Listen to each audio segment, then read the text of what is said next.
আসলে ওই রুমে ছিলাম, ওখানে টিভি আছে, টিভির যখন আছে পোস্টার দেওয়া ছিল। আমি 2টার সময় ঘুমতে বসছি, উঠে আমি টিভির দিকে তাকাতেই দেখি ওই হাত দিয়ে দেখি আমার মায়ের পা ঝুলছে।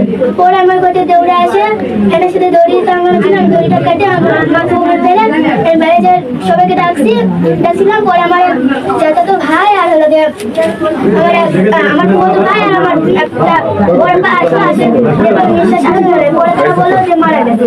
তারপরে আমি কান দিচ্ছি, পরে আমার বাড়ির পাশে তারা আসে, সবাই আসছে। তোমার আম্মু কি এরকম একা ছিল?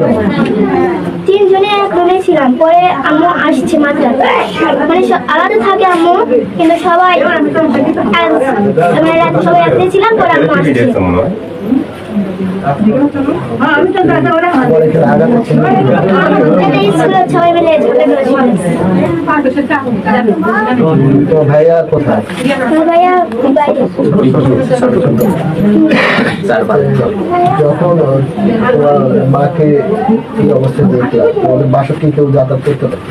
না, আমাদের বাড়ি সবার আলাদা। ঘুম খুলে কি দেখছো?